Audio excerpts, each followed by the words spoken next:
Welcome to AHCA NCAL's press conference on the launch of the new National Workforce Campaign, Careers in Caring.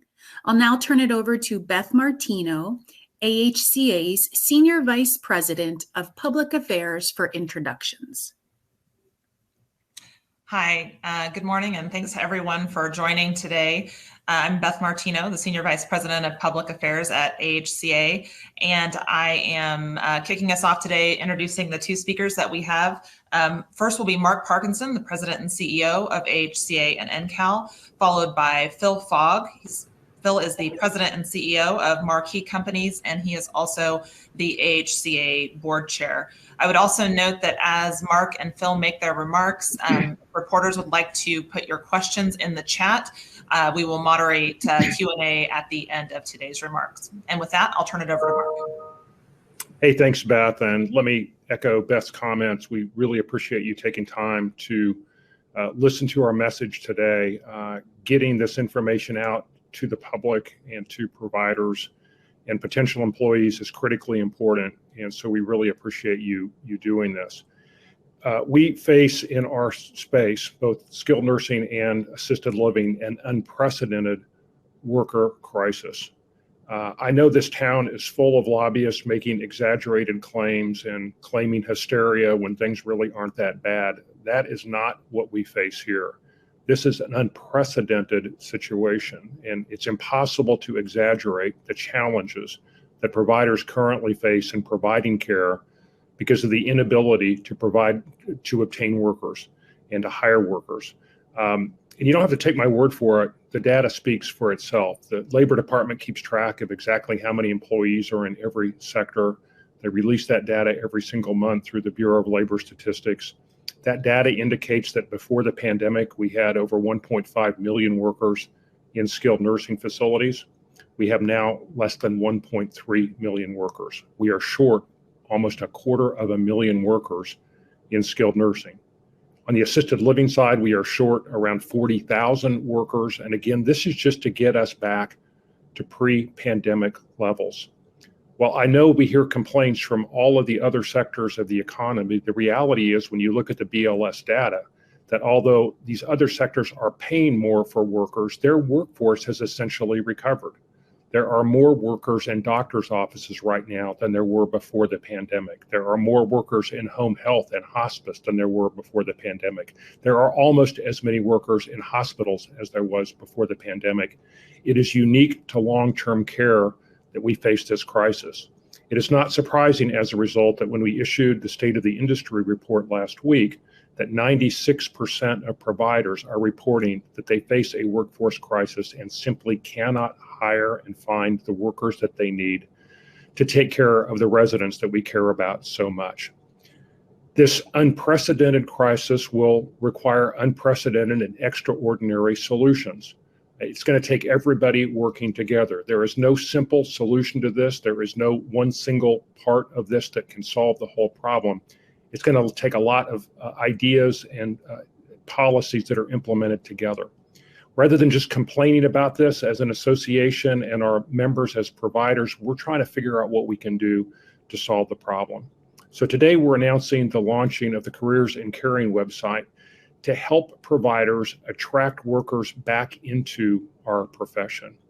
And what's different from this campaign is that we've spent a fair amount of time and resources really trying to figure out why people left our space and what it would take to get people to come back in. We did this by conducting focus groups and in some cases one-on-one surveys with current, past, and potential employees to really try to figure out what would it take to get them back. And what we found was that there are really two things out there that we need to be focusing on when we're trying to recruit employees. The first is that many people are interested in this space if they see it as a calling, if they see it as an opportunity to genuinely help people. They don't come into the space for money. They really come in because they see it as a calling. The second thing that we found is that people are attracted to coming to the space if it can be an opportunity to advance their careers. We think these two findings are actually encouraging because there's very few occupations, if any, out there where you can provide the type of satisfaction to somebody who has a real desire to help other people. Working in facilities is a great way to do that. And so being able to message on that, which we will be doing now, we think can be effective. And secondly, working in skilled nursing facilities and assisted living buildings is a really great career opportunity for folks. Many people that are now administrators or owners of facilities or C-level people started out as certified nurse aides. And there are many organizations out there that really work to promote people all the way up the various nursing opportunities and professional levels within long-term care. So we think that these findings that, really focusing on long-term care as a calling and as an opportunity for job growth and professional growth gives us the chance to go out there and recruit people and hopefully bring some people back into the space.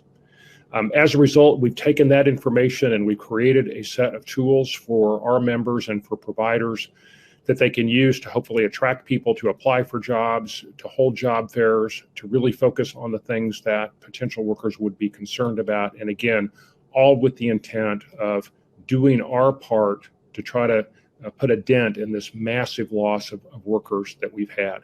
This will not be a complete solution, but we think it's a part of the solution. And again, we want to do everything that we can to get our workers back.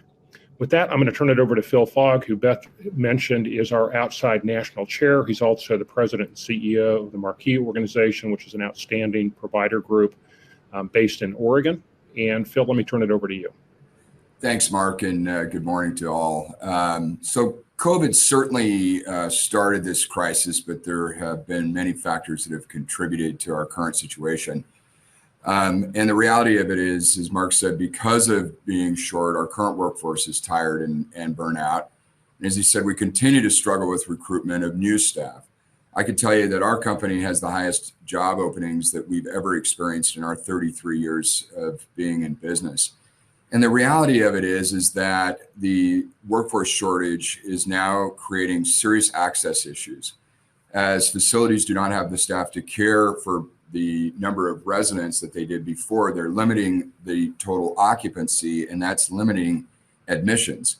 And in rural communities, you're literally seeing facilities close because they cannot get the staff to meet not only their state and federal requirements, but to care for the people within that community.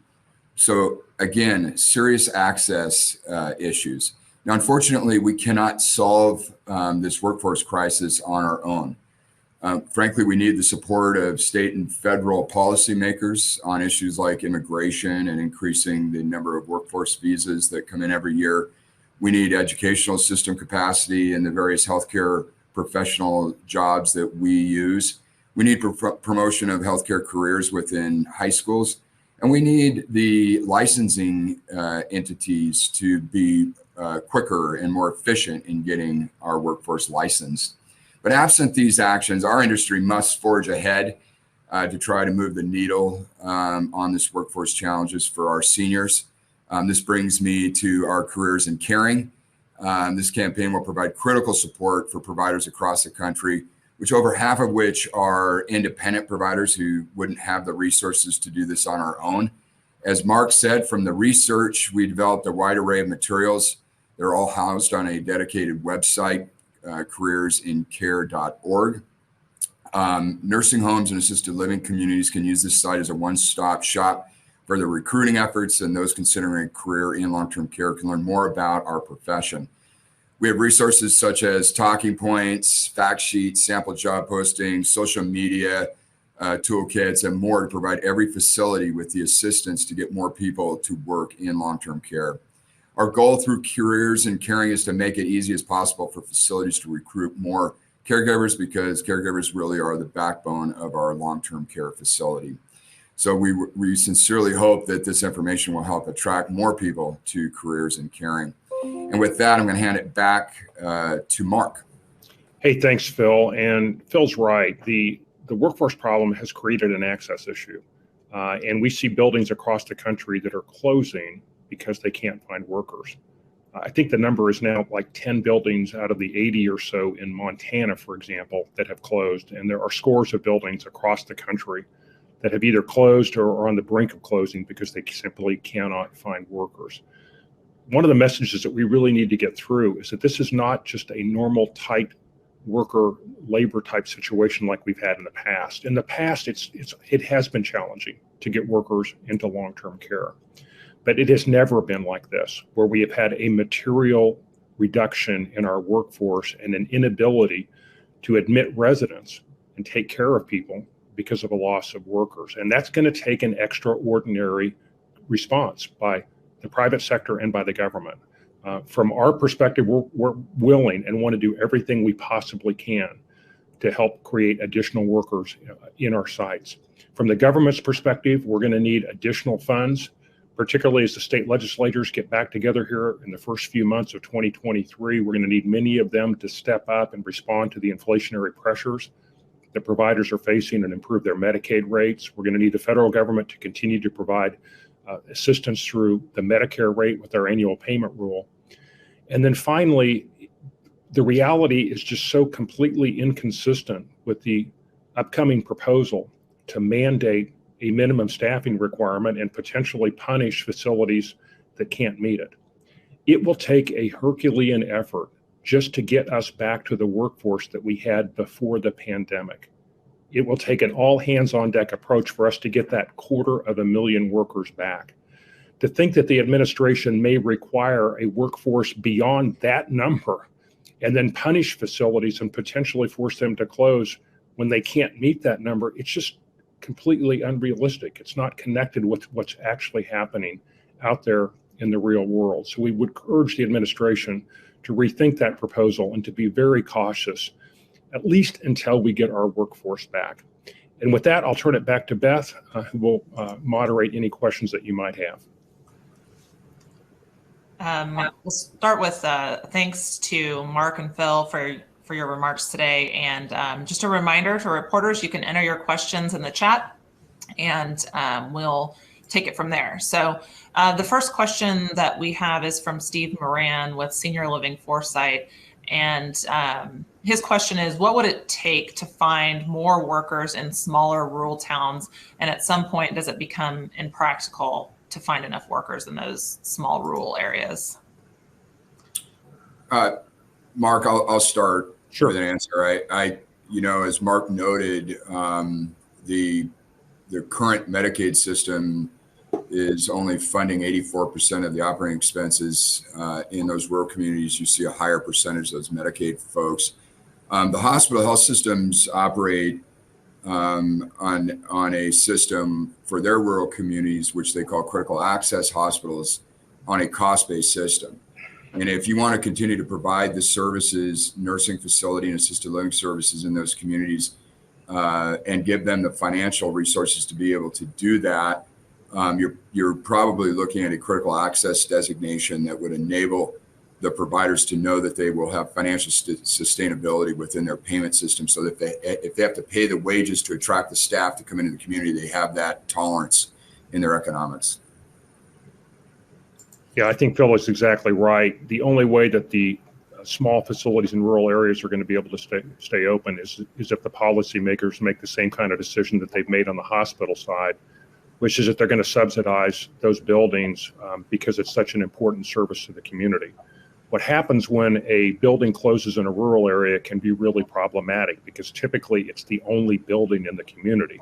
And so the 30 or 40 residents that may be left are have to be moved somewhere, and sometimes that can be 30, 40, or 50 miles away, which can create a real hardship on the part of the families and the residents. So it's there are tough decisions out there. That most of these decisions are going to be made at the state level on the Medicaid side to try to figure out if they're going to continue to support those rural buildings. But if they don't, they're going to end up closing. Thanks for that. Just looking over here at the chat. I've not seen any more questions, so just another quick call for anyone with questions to put those in the chat. We'll wait just a few more seconds if anyone wants to pop something in there.